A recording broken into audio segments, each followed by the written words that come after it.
bom estarmos de volta e continuar meditando na carta que mudou o mundo, a Epístola de São Paulo aos Romanos. E hoje nós temos uma mensagem que tem um título completamente diferente e especial: O Seminário do Espírito Santo. Nós estamos na nossa 18ª mensagem e eu gostaria de ler com os irmãos todos uma passagem que está em Romanos, capítulo 5, vou pegar aqui rapidinho. Romanos, capítulo 5, nós vamos ler do verso 9 ao verso 11, para entendermos o que é o Seminário do Espírito Santo, no qual eu espero que você esteja matriculado, e eu vou explicar já. Então, vamos lá. Se quando éramos inimigos de Deus, fomos reconciliados com Ele mediante a morte do seu Filho, quanto mais agora, tendo sido reconciliados, seremos salvos por sua vida. Não apenas isso, mas também nos gloriamos em Deus, por meio do nosso Senhor Jesus Cristo, mediante quem recebemos agora a reconciliação. Então, queridos, nós estamos na nossa 18ª mensagem de Romanos. Uma breve recordação que eu posso falar sobre a 17ª mensagem. Nós tratamos por que nós temos que passar por sofrimentos. Nós vimos que naquela mensagem que a gente trabalhou em cima do verso 1 ao verso 8 do capítulo 5, nós vimos que as tribulações são mecanismos que Deus utiliza, não que Ele gere a tribulação, porque a tribulação é uma invenção humana, o sofrimento é uma invenção humana. Nós estamos num ambiente de sofrimento que o pecado causou nesse mundo que nós vivemos. E Deus permite muitas vezes que a gente passe por tribulação para crucificar a nossa carne. Basicamente é isso, A nossa natureza carnal, aquilo que Paulo fala, sermos participantes do sofrimento de Cristo. E naqueles versículos o apóstolo recomendava, lá nos primeiros 8 versículos do capítulo 5, que a nossa atitude devia ser uma atitude de alegria. Alegria quando passarmos por tribulação, porque aquilo vai produzir perseverança. A perseverança vai produzir um caráter forjado, um caráter firme, um caráter que tem força para enfrentar qualquer tribulação na vida, E isso vai produzir a esperança da glória, que deveria nortear a vida de todo cristão. Se a gente não adota essa atitude mental, essa boa vontade de adotar isso, nós vamos ficar, quando a gente vê passar por lutas de sofrimento, nós vamos nos revoltarmos. Muitas vezes podemos até culpar Deus no nosso interior, no nosso íntimo, E não temos como fugir disso. Nós temos que passar por tribulações. Não tem um plano B, não tem atalho, não existe isso, venha para Jesus e pare de sofrer. Isso é mentira. Nós temos trabalhado, a Bíblia é contra completamente esse tipo de mensagem falsa. Então, nós vemos em Tiago, nós vemos na primeira de Pedro, nós vemos em várias epístolas do apóstolo Paulo, que nós devemos ter uma atitude de alegria. Porque senão nós vamos estar adiando o propósito de Deus para as nossas vidas. E por quê? Qual a razão dessa alegria? É crer no amor incondicional de Deus por nós. Um amor tão apaixonado que Ele enviou o que Ele tinha de mais precioso, que era o seu Filho, para que Ele fosse morrer por mim e por você, quando nós éramos ainda pecadores. Repare como a doutrina cristã é importante, irmãos. Como é importante a gente conhecer a doutrina cristã, porque é a base da nossa fé. Então, no verso que nós acabamos de ler, 9 a 10, nós vamos vendo que o apóstolo Paulo, até aquele momento, ele está se concentrando naquilo que Deus fez por nós, através de Jesus Cristo. Trouxe a paz com Deus, nós fomos reconciliados com Deus, nós fomos justificados, Nosso passado de pecados foi perdoado completamente pelo sangue de Cristo. E Ele enviou o maior presente que Ele poderia nos dar, que é a presença do Espírito Santo nas nossas vidas, para nos firmar na graça. Então, irmãos, é com esses atributos que a gente vai se gloriando em Deus, mesmo que a gente tenha que passar por momentos difíceis e por sofrimentos. Nós fomos salvos. A salvação Cristo conquistou na sua primeira vinda, mas essa salvação ainda não está completa. Ela vai se concretizar na segunda vinda de Cristo. Então a salvação tem um tempo passado, que começou na cruz do Calvário, um tempo presente quando eu entrego minha vida para o Cristo, aceito o que Ele fez por mim naquela cruz, e tem também um tempo futuro. Então, reparem, ela está completa? Sim e não. Sim, a cruz nos livrou da ira de Deus, é o que o apóstolo Paulo está falando aqui. A cruz nos livrou do dia do julgamento da terra, né? Fomos salvos desse julgamento. Não estaremos debaixo desse julgamento de Deus sobre toda a humanidade, que é um julgamento que será terrível, irmãos. Fomos salvos através de Cristo da culpa dos nossos pecados, da ira de Deus contra toda a impiedade.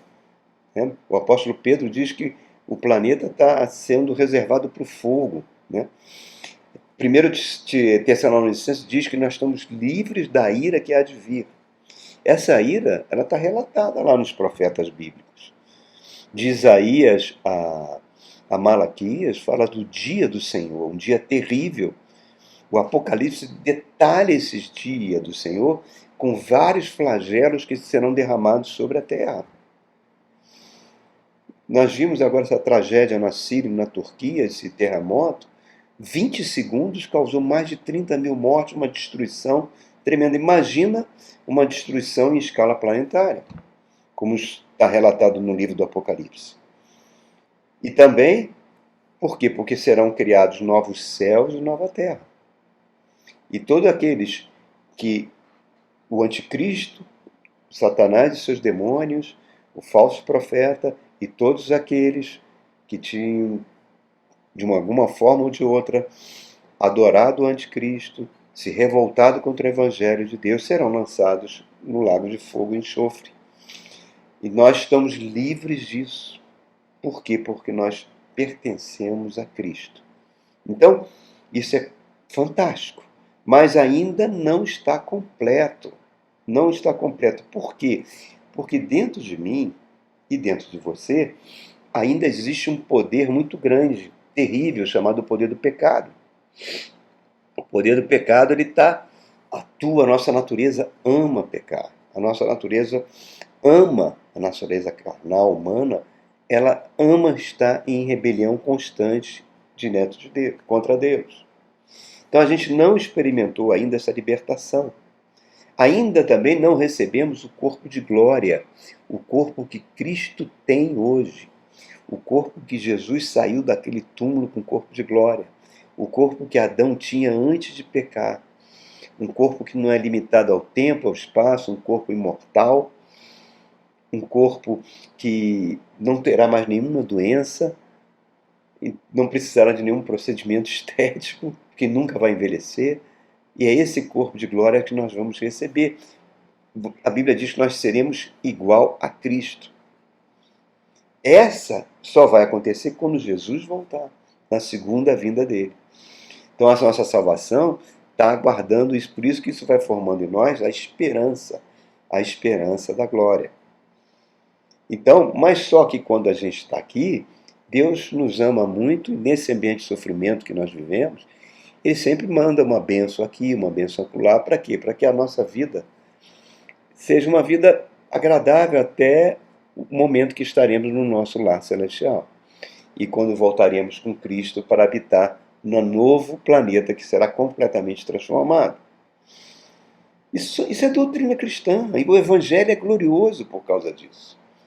O Evangelho aponta para coisas que a gente ainda não experimentou. É algo fantástico. Tá? O problema é que muitas vezes a gente perde o foco disso, irmãos.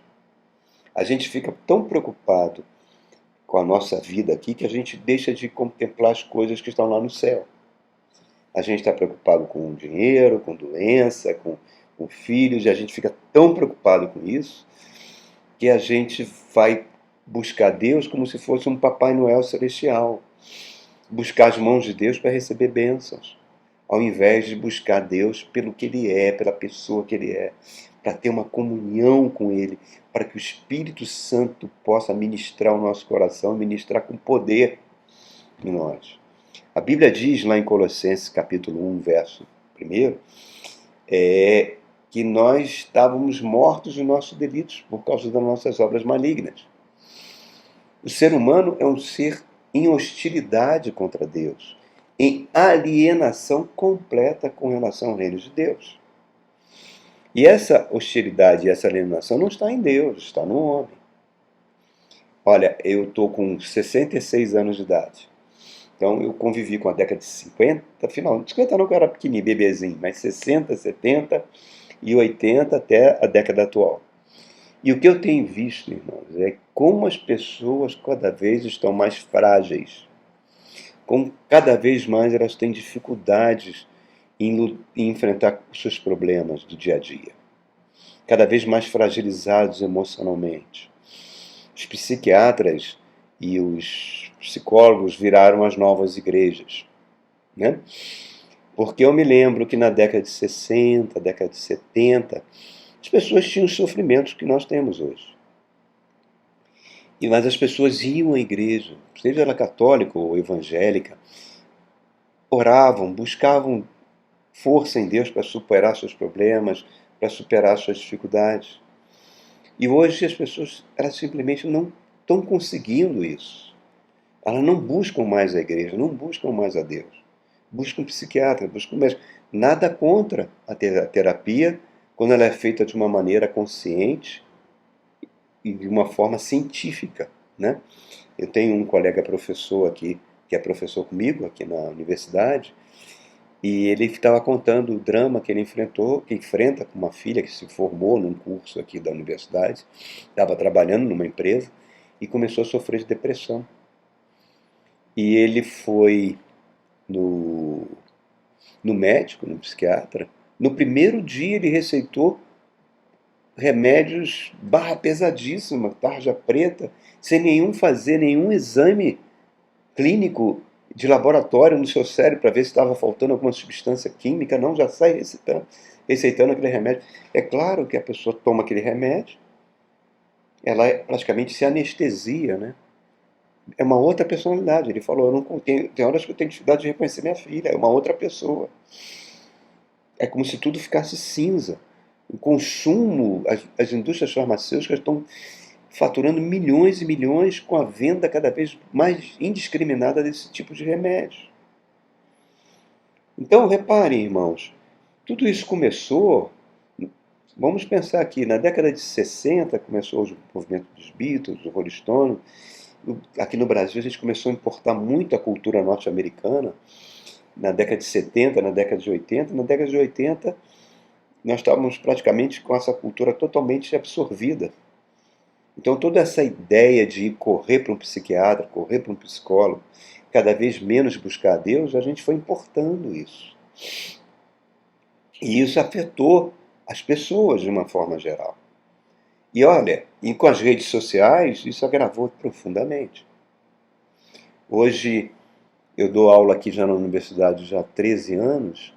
Nos últimos anos, a quantidade de alunos com problemas de depressão, com tentativa de suicídio, tem aumentado em quase todas as turmas aqui.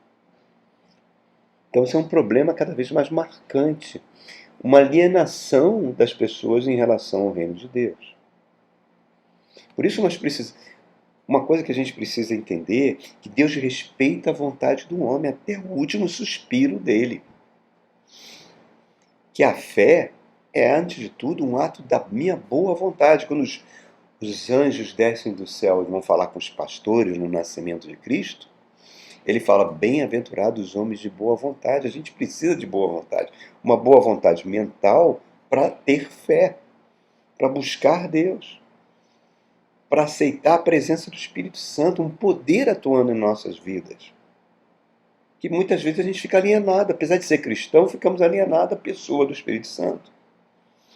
E o Espírito Santo tem a missão de nos moldar, de disponibilizar paz, alegria na nossa vida e saúde. Romanos capítulo 8 diz que o Espírito de Cristo irá vivificar os nossos corpos mortais. na volta de Jesus Cristo. 1 Tessalonicenses diz que num piscar de olho, assim, ó, pisquei o olho, na hora que eu piscar o olho com a volta de Cristo, meu corpo será um corpo de glória. Acabará toda a tristeza, toda a dor, todo o sofrimento. Se eu já tiver morrido, eu vou ressuscitar com um corpo de glória. Se eu estiver vivo, eu serei transformado no corpo de glória. Serei exatamente como é. E vai se cumprir aquilo que está em Romanos capítulo 8, eu serei o Cristo será o primogênito entre muitos irmãos. O Evangelho é glorioso, irmãos. Nós vamos compartilhar da sua ressurreição. Enquanto estamos no mundo, nós estamos em guerra. A gente luta contra um príncipe desse mundo.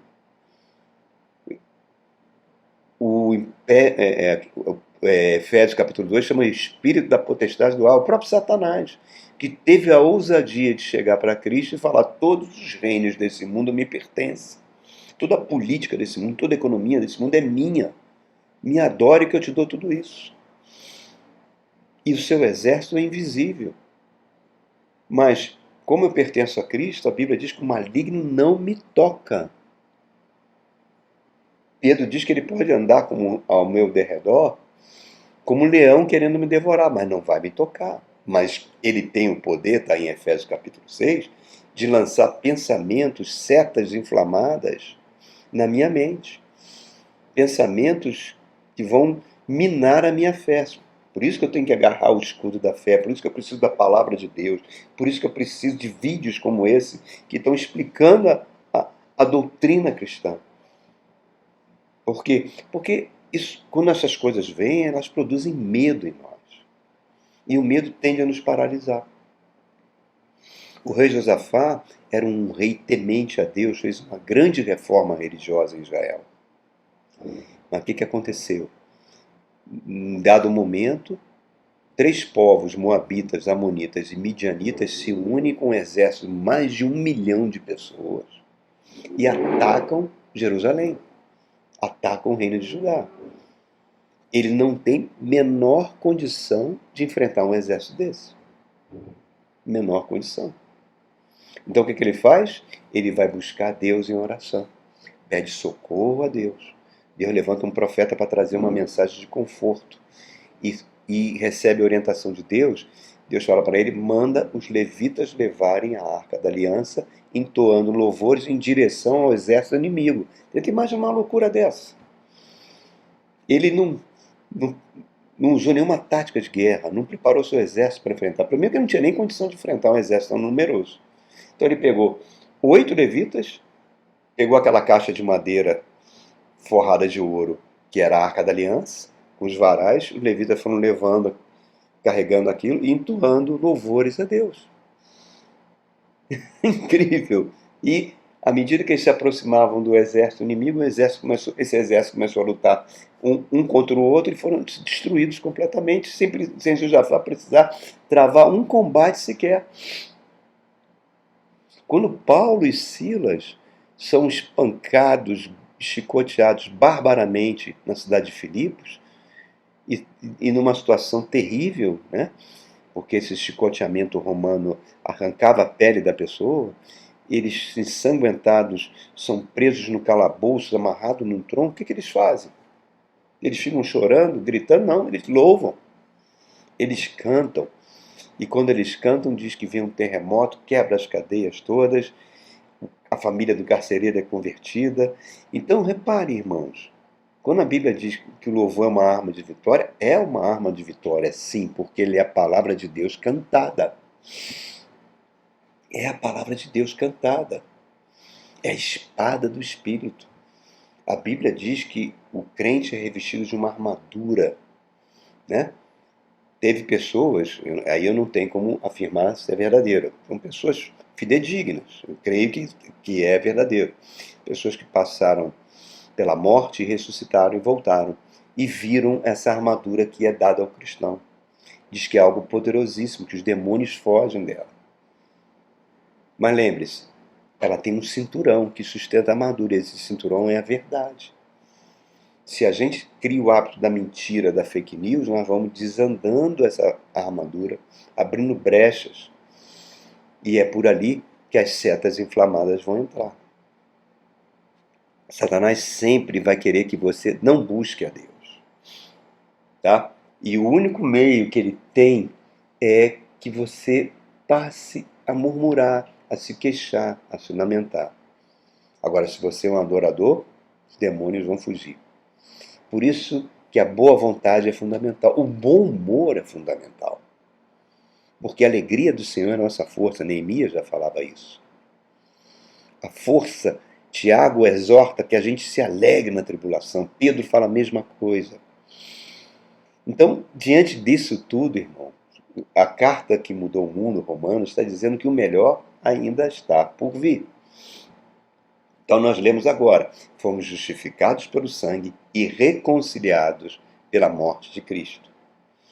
Deus fez o mais difícil. Nós éramos inimigos e alienados. Ele nos reconciliou.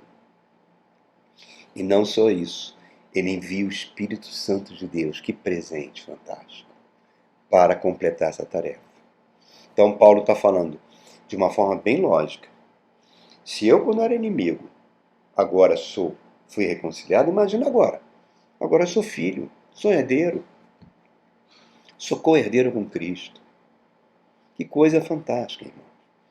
E nesse verso 11, ele fala que nós fomos reconciliados. E agora que eu vou entrar no assunto do seminário.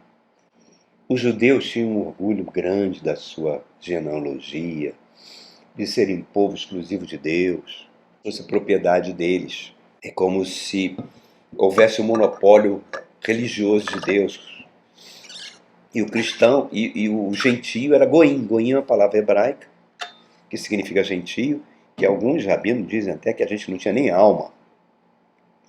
Cristo rompeu essa parede de separação. Agora é um único povo. O povo de Deus é aquele que aceita Jesus Cristo como seu Senhor e Salvador. Seja ele judeu ou gentio.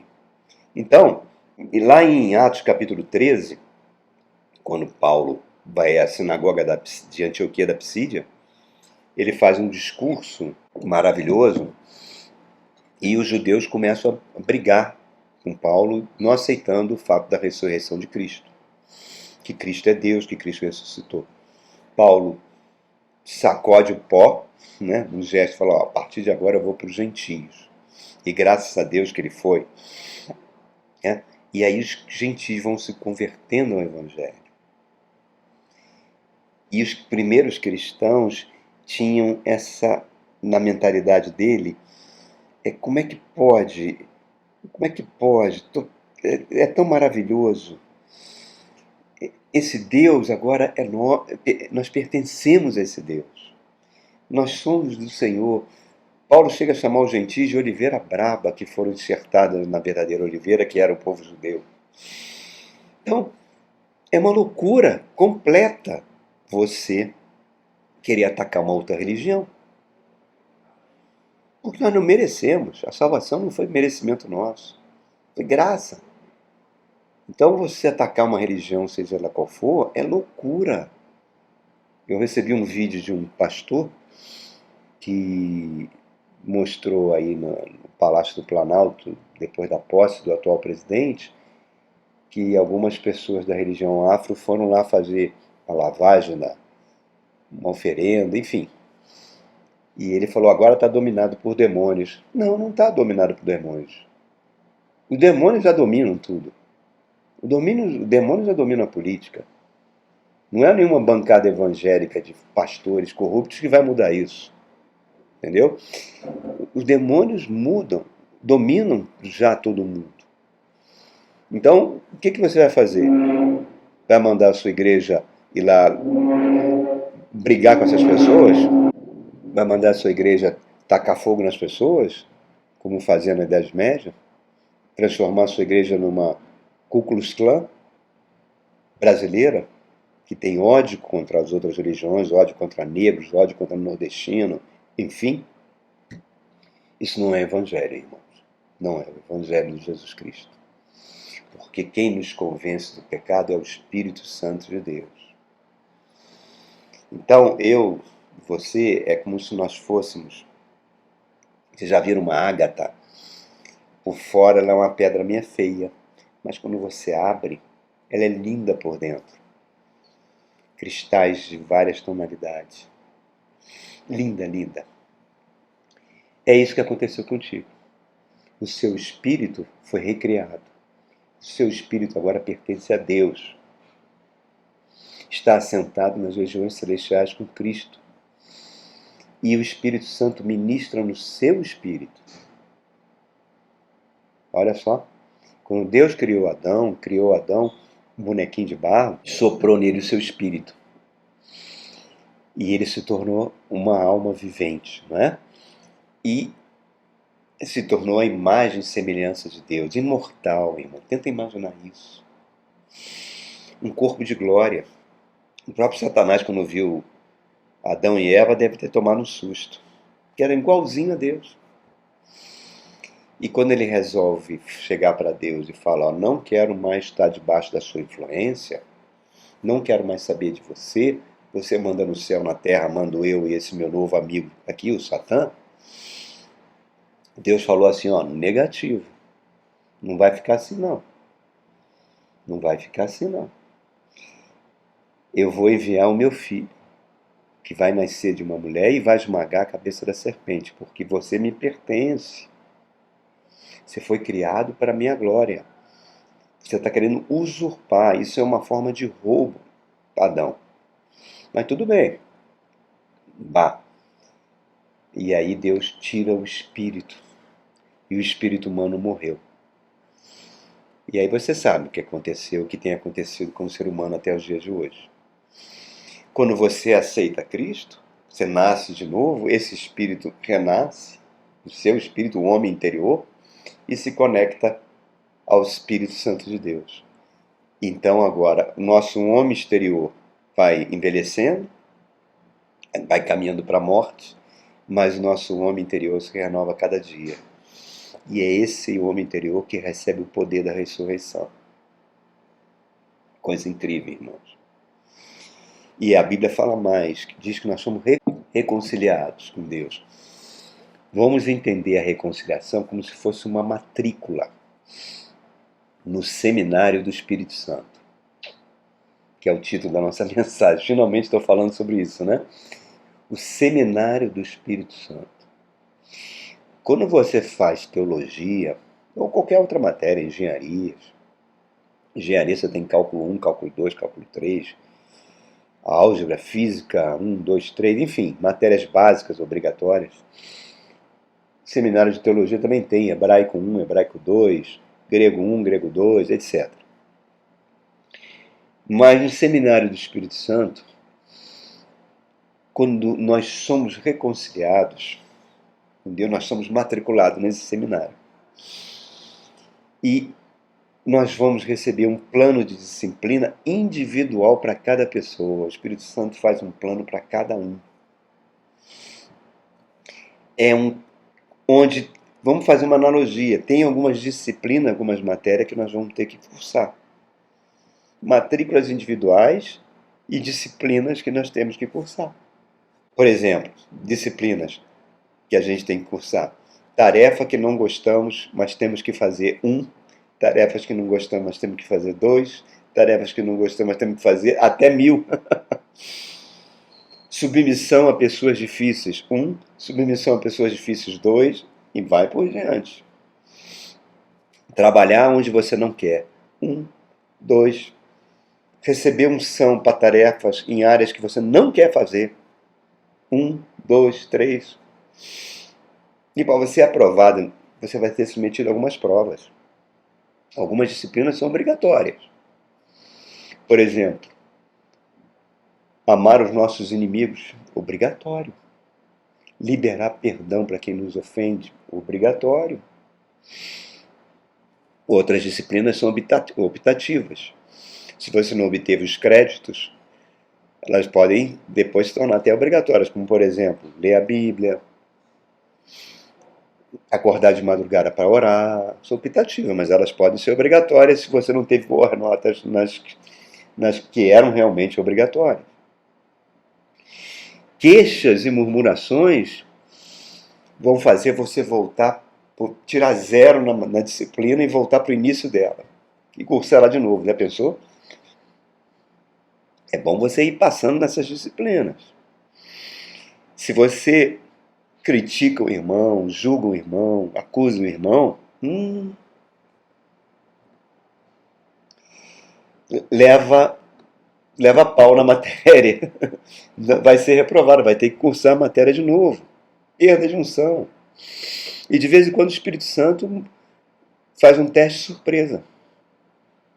Por exemplo, o seu cônjuge está te falando uma coisa que você faz e você não aceita, e é verdadeiro, aprender a ouvir críticas, aprender a não retrucar, aprender a não querer ter sempre a primeira palavra, né?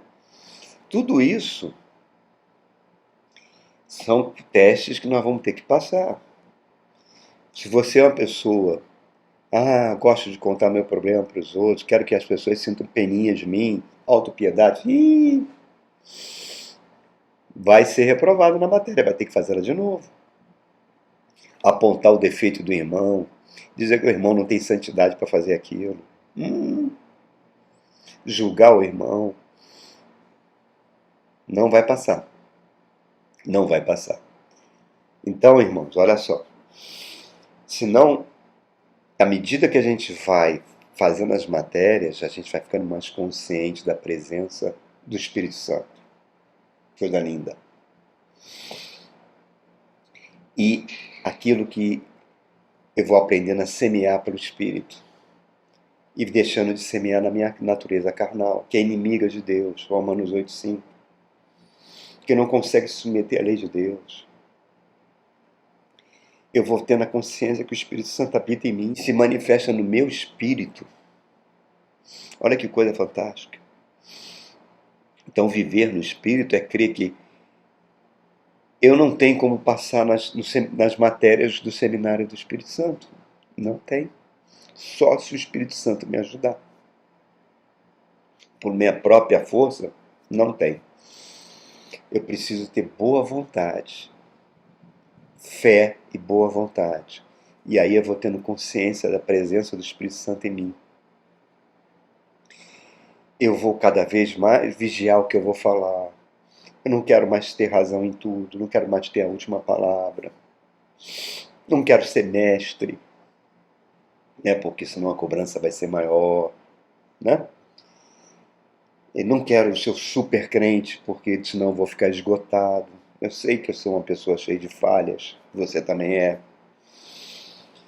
E lembre-se, o Espírito Santo é um mestre sensível, gentil e cavalheiro.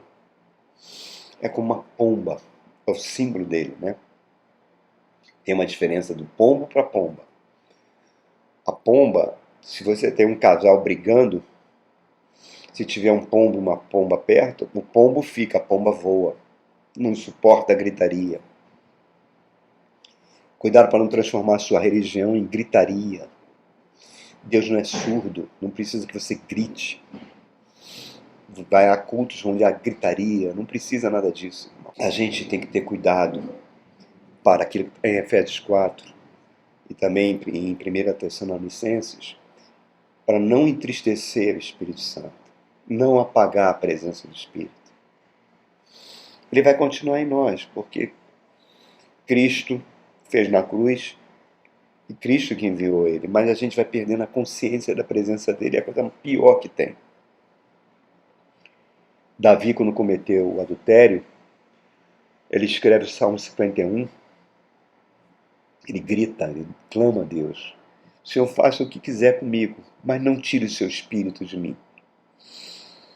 Jesus, 100% guiado pelo Espírito Santo. Na cruz do Calvário, ele estava se fazendo pecado no nosso lugar. E Deus não pode habitar com pecado. O Espírito Santo sai dele. E ele grita: Eloi, Eloi, lama sabachthani. Deus meu, por que me desamparaste? É a pior coisa que pode acontecer com um cristão. É perder a consciência do Espírito Santo. Então, nesse seminário do Espírito, vamos aprender a descansar nele, a confiar estritamente nele, a se considerar morto na cruz do Calvário, Porque eu estou num seminário individual, uma matrícula individual, plano da disciplina adaptados para a minha bagagem de vida. Não tem como colar, não consigo colar de ninguém. Eu tenho que aprender por minhas próprias experiências. A reconciliação foi a minha matrícula. Então, bem-aventurado um homem de boa vontade. Eu tenho que fazer tudo que tiver ao meu alcance para que isso seja uma realidade. Assim a alegria do Senhor será a minha força. E eu aprenderei a viver pelo Espírito. Oh, irmão, coisa maravilhosa. Então, convido a você, se matricule no Seminário do Espírito Santo, amém? Que Deus abençoe você ricamente. E até a nossa próxima mensagem da Epístola aos Romanos, a carta que mudou o mundo.